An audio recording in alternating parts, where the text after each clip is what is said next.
150 কোটি টাকা গায়েবের কতগুলো সংবাদ পত্রপত্রিকা আসলো এবং মিডিয়া আমরা দেখেছি আওয়ামী লীগের আমলে কন্ট্রোল ছিল, এখনও মিডিয়া অনেকখানি কন্ট্রোল।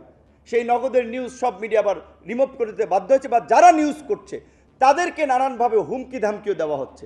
এমনকি মিডিয়াতে হুদাভাই বলেছেন, হুদাভাই আছেন, যে এসব যারা এই ফাউল কথাবার্তা বলে, যা পারে না সেটাও বলে, এদেশে সিনিয়র নেতৃবৃন্দ কেন টকশোতে জানো? হুদাভাই বলেছেন টকশোতে তো হাউসগুলোতে লিস্ট পাঠিয়ে দেওয়া হচ্ছে।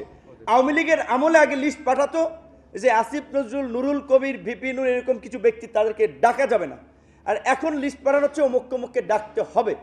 তাহলে এই গণ অভ্যুত্থান পরবর্তী মিডিয়ার স্বাধীনতাটা কোথায়? এরকম একটা ইন্টারিম গভর্নমেন্টের সময় যদি মিডিয়াকে টুটি চেপে ধরা হয়, নিয়ন্ত্রণ করতে চেষ্টা করা হয়, আওয়ামী লীগের শীর্ষ ব্যবসায়ী লুটেরা মাফিয়াদেরকে ডেকে নিয়ে আলাপ আলোচনা হচ্ছে, নতুন পার্টিকে ফান্ড করেন, নাহলে আপনারা ফ্যাসিবাদের দোষর, মামলা দেওয়া হবে, গ্রেপ্তার করা হবে। কয়জনকে গ্রেপ্তার করা হয়েছে দেখেছেন? সবাই কিন্তু তলে তলে সমঝোতা করছে। তো এই জন্য আমরা বলছি যে বিচার এইটা রাতারাতি সম্পন্ন হয়ে যাবে না। এইটা অন্তত সম্পন্ন হতে 5 থেকে 7 বছর লাগবে, এই কেস সমাপ্ত হতে মিনিমাম। আরও বেশি সময় লাগতে পারে। আপনারা যারা আদালতের বিভিন্ন কেস দেখেন, শোনেন, পত্রবিন্যাসটা তো বুঝেন।